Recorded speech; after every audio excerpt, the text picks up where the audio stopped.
Hi friends, ఈరోజు జంతి పొడియాలు చేస్తున్నా. ముందుగా ఒక గ్లాస్ పిండికి 3 గ్లాసులు నీళ్ళు వేసుకోవాలి. దానికి సరిపోయినంత రుచికి సరిపోయినంత ఉప్పు వేసుకోవాలి. ఏ కారం వేసుకున్నా సరిపోద్ది, కాకపోతే మన రుచికి సరిపోయి మన తిన్నట్టుగా అనమాట, అంటే మన టేస్ట్ తగ్గట్టుగా అనమాట కారం వేసుకోవాలి. అత్తయ్య అయితే సేమ్ మిరపకాయలు కారం వేశారు, 5 స్పూన్లు వేశారు.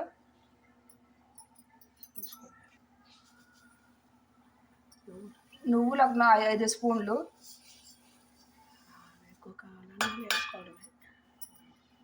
మనకి ఇంకా స్పైసీ కావాలనుకుంటే నువ్వులు కావాలంటే ఎక్కువ వేసుకోవచ్చు.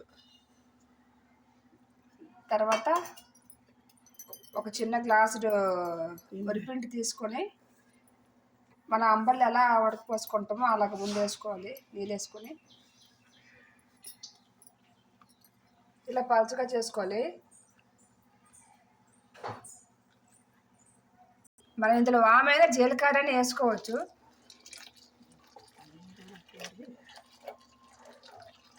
అలా వేస్తుంటే ఇలా కలుపుతూ ఉండాలి. ఇలా కలపకపోతే మాత్రం మధ్యలో వంటలాగా వచ్చేస్తాయి.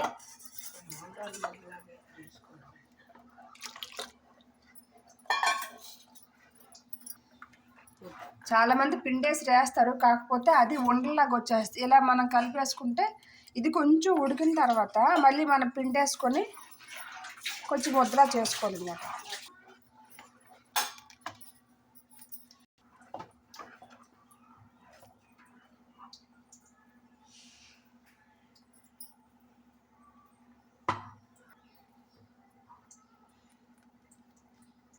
ఇలా చెక్కొచ్చింది కదా, కొంచెం పిండి కొంచెం కొంచెం అలా వేస్తుండాలి.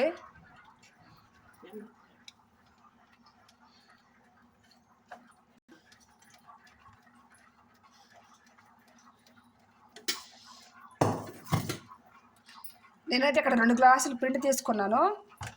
2 గ్లాసులకేమో 6 గ్లాసులు నీళ్ళు వేసుకున్నాం.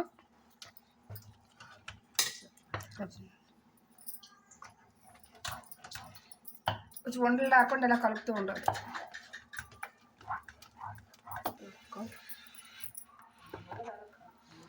ఇలా వచ్చినంత టైం వరకు ఇలా వాడక పెట్టుకోవాలి. ఇలా రెడీ అయిపోయింది కదా, దీన్ని పక్కకు పెట్టుకోవాలి. తీసి ఈ చల్లగా అయిన తర్వాత అప్పుడు వడలు పెట్టుకోవాలి. తర్వాత ఒక దాగారు తీసుకున్నా, ఈ దాగారులో కొంచెం పిండి వేసుకోవాలి. పిండిగా నెయ్యకపోతే మొత్తం అంటేసుకుంటాయి. మీద ఇలాంటి దాగారు లేకపోతే తడి క్లాత్ ఏదైనా తీసుకొని వాటిపైన వడలు పెట్టుకోవచ్చు. తర్వాత జంతికలు కొట్టేవాళ్ళు ఇలాంటి తీసుకొని కొంచెం చేతి అడిపేసుకొని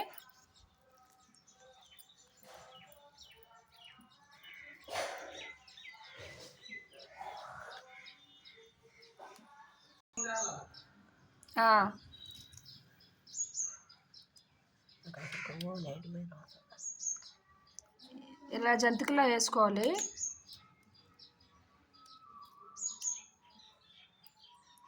బాగా ఎండెక్కిందని అంటే ఈవినింగ్ అయ్యేసరికి వేగంగా ఎండిపోతాయండి. బాగా ఎండిన తర్వాత నూనెలో డీప్ ఫ్రై చేసుకుంటే సరే. ఇక మొత్తం పిండి అంతా ఇలా వేసుకోవాలి.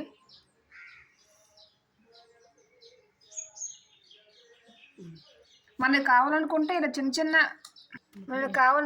చిన్న వడలు ఎలాగైనా పెట్టుకోవచ్చు. ఖాళీ ఉంది కదా, ఈ ఖాళీలో కూడా కొంచెం కొంచెం అలా పెట్టుకోవచ్చు. చిన్న వడలు అగ్గులుగా. మా పిల్లలకి ఏంటంటే ఉదయం పెరుగన్నా తెలిసి వెళ్తారు కదా స్కూల్కి, వాటికి చల్లదనానికి బాగుంటుంది అని తెచ్చింది. ఇలా ఇంకో ఇలా అయినా పెట్టుకోవచ్చు.